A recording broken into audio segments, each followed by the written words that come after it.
Jeffersonville, Indiana स्थित ब्रहरम tabernacle से उकाब एकत्र हो रहे हैं। सुप्रभात। आज शनिवार 12 जुलाई 2025 है। मैं आपसे एक प्रश्न पूछना चाहता हूँ। जब हम जेफरसनविले में इंटरनेट के बिना रहते हैं, उसी समय उकाब 12 से 56 भाषाओं में टेप पर वचन सुनने के लिए एकत्रित होते हैं। तो वे कैसे एकत्रित होते हैं?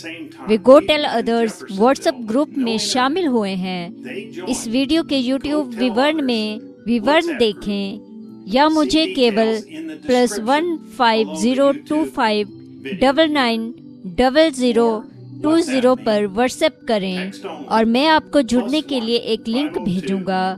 सिएरा विस्टा फेलोशिप प्रत्येक शनिवार को रविवार के प्रवचन के लिए सभी उपलब्ध भाषाओं में संदेश अपलोड करती है। अब भाई जोसेफ ब्रैनम।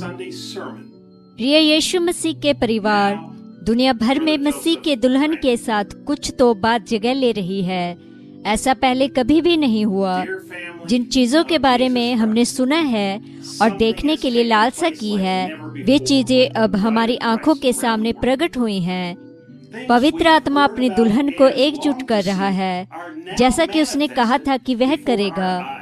आज के लिए अपने एकमात्र मार्ग के द्वारा, जो टेप पर परमेश्वर की आवाज है, वह अपने वचन को प्रकट कर रहा है और पुष्टि कर रहा है, जैसे पहले कभी भी नहीं किया। एक उमड़ते हुए कुएं की तरह प्रकाशन हमारे भीतर उमड़ रहा है। अब मसीह और उसकी कलीसिया का वह आत्मिक मिलन, जब वचन देहधारी हो रहा है और यह वचन देहधारी बन रहा है, प्रकट हुआ, परिमाणित हुआ है, ठीक जैसा बाइबल ने कहा कि इस दिन में होगा। यह दिन प्रतिदिन घटित होता जा रहा है। क्यों ये इतनी तेजी से एकत्रित हो रहा है? उन रेगिस्तानों में वे बातें जगह ले रही हैं कि मैं यहाँ तक उन चीजों को पकड़ भी सकता। हर एक दिन अधिक से अधिक प्रकाशन खुलता जा रहा है और हमें प्रकट किया जा रहा है। भविष्यवक्ता की तरह चीजें घटित हो रही हैं और इतनी तेजी से जगह ले रही हैं, उन चीजों को पकड़ भी नहीं सकते। महिमा, हमारा समय आ पहुंचा है। वचन को पूरा किया जा रहा है। देह वचन बन रहा है और वचन देहधारी बन रहा है। भविष्यवक्ता ने जो कहा वो अब जगह ले रहा है। क्यों हमारे बीच कोई भी खमीर नहीं, कोई अनिश्चित आवाज नहीं है, कोई भी मनुष्य के अनुवाद की हमारे बीच आवश्यकता नहीं है। हम केवल परमेश्वर के मुख से शुद्ध सिद्ध वचन को सुन रहे हैं, जब वह हमसे सीधा होठों से कान में बोलता है। अब हम देखते हैं कि लुका के, मलाकी के सारे प्रतिज्ञा किए गए वचन, आज की ये सभी अन्य प्रतिज्ञाएं देहधारी हुआ, हमारे बीच में वास करते हुए, जो हमने अपने कानों से सुना। अब हम उसे देखते हैं अपनी आँखों से, अपने स्वयं के वचन का अनुवाद करते हुए। हमें मनुष्य की किसी भी अनुवाद की आवश्यकता नहीं है। दुल्हन ये बस इससे और अधिक स्पष्ट नहीं हो सकता है। यह परमेश्वर है, मनुष्य के देह में अपनी दुल्हन के सामने खड़ा है, जिसे हम अपनी आँखों से देख सकते हैं, अपने स्वयं के वचन का अनुवाद करते हुए और इसे टेप पर रखते हुए। स्वयं परमेश्वर के द्वारा बोला गया और रिकॉर्ड किया गया सिद्ध वचन। इस प्रकार उसे मनुष्य की किसी भी अनुवाद की आवश्यकता नहीं है। परमेश्वर सीधा सीधा अपनी दुल्हन से टेप पर बोल रहा है। परमेश्वर टेप पर अपने स्वयं के वचन का अनुवाद कर रहा है। परमेश्वर टेप पर खुद को प्रकट कर रहा है।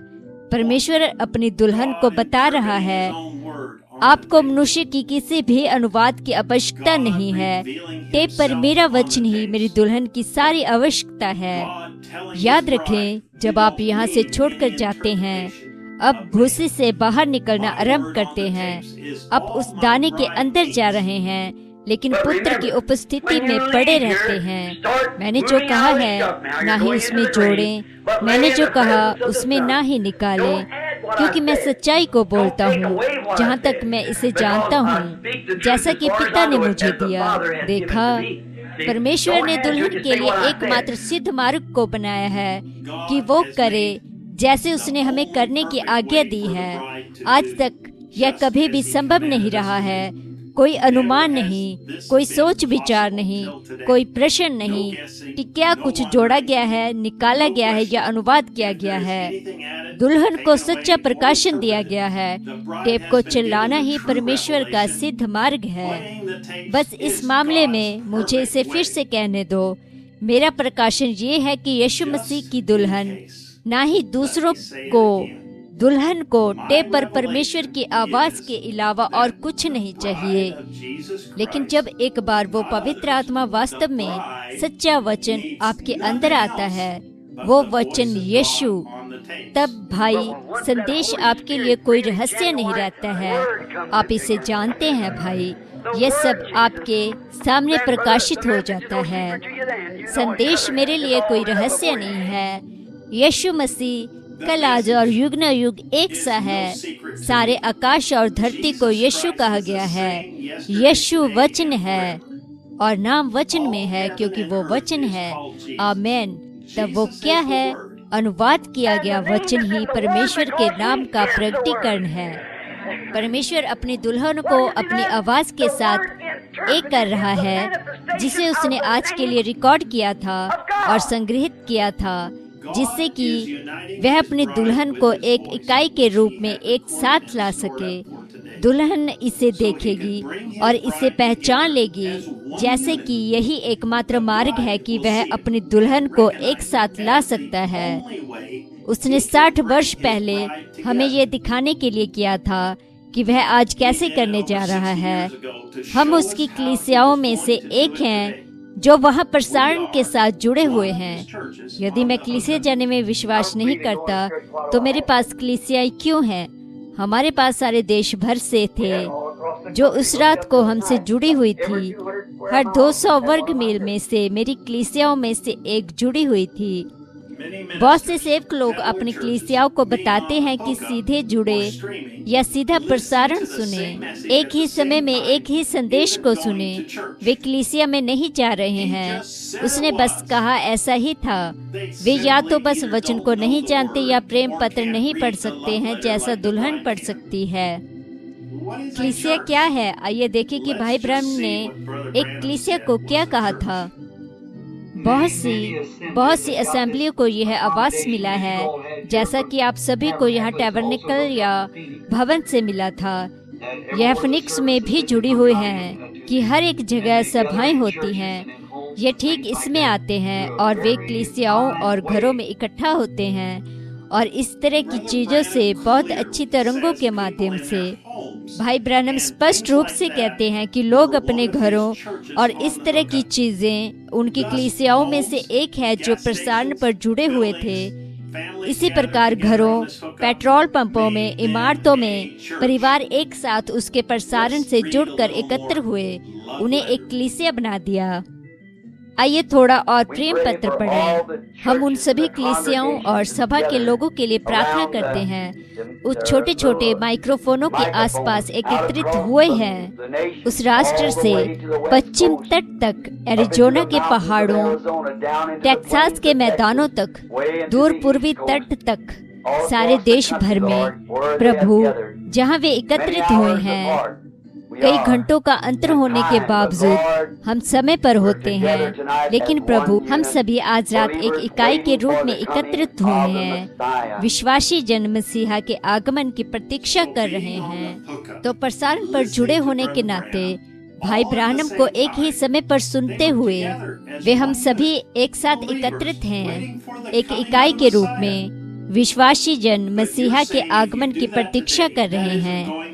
लेकिन आप कह रहे हैं कि यदि आप ऐसा करते हैं तो ये कलीसिया जाना नहीं है, ये गलत है। और जैसे जैसे हम देखते हैं कि वह दिन निकट आ रहा है, तो यह एक साथ इकट्ठा होना नहीं है और ये कलीसिया जाना नहीं है। मैं आपसे एक प्रश्न पूछता हूँ और आप अपने सभा के लोगों को उत्तर दें। यदि भाई ब्रानम आज यहाँ होते शरीर में और आप हर रविवार सुबह उन्हें सुनने के लिए सीधा प्रसारण या प्रसारण से जुड़ सकते थे, दुनिया भर के सारे पास्टर दुल्हन के साथ एक ही समय पर क्या प्रसारण से जुड़ के भाई ब्रानम को सुनते या आप प्रचार करते? भाई ब्रानम स्पष्ट रूप से कहते हैं कि आपका कर्तव्य आपकी कलीसिया है। यदि आप 60 वर्ष पहले यहाँ होते और भाई ब्रैनम की कोई सभा होती, लेकिन आपकी कलीसिया उसमें शामिल नहीं होती बल्कि अपनी अलग सभा को रखते, जो उस समय बहुत से पास्टर करते थे, तो क्या आप अपनी कलीसिया जाते या ब्रैनम टैबरनेकल में आप भाई ब्रैनम को सुनने के लिए जाते? मैं आपको अपना उत्तर देता हूँ। मैं खड़ा हो जाता, बारिश में, बर्फ में या बर्फीले तूफान में टैबरनेकल में पहुँच जाता ताकि परमेश्वर के भविष्यवक्ता को सुनूं। यदि मैं किसी दूसरे कलीसिया में जा रहा होता तो मैं उसी रात कलीसिया को बदल देता। लेकिन वह महिला, वह नहीं जानती थी कि सामर्थ लाठी में रखी है या नहीं, लेकिन वह जानती थी कि परमेश्वर एलिया में है। यही है जहाँ परमेश्वर था, उसके भविष्यवक्ता में। उसने कहा, प्रभु के जीवन की शक्ति और तुम्हारे प्राण के जीवन की शक्ति, मैं तुम्हें नहीं छोड़ूंगी। मैं आपको हमारे साथ जुड़ने और भाई ब्रैनम के कलीसियाओं में से एक बनने के लिए आमंत्रित करता हूँ। रविवार दोपहर 12 बजे जेफरसनविले समय पर, जब हम परमेश्वर की आवाज को ये संदेश देते हुए सुनेंगे, परमेश्वर का एकमात्र प्रदान किया गया आराधना का स्थान 651128 M, भाई जोसेफ ब्रैनम।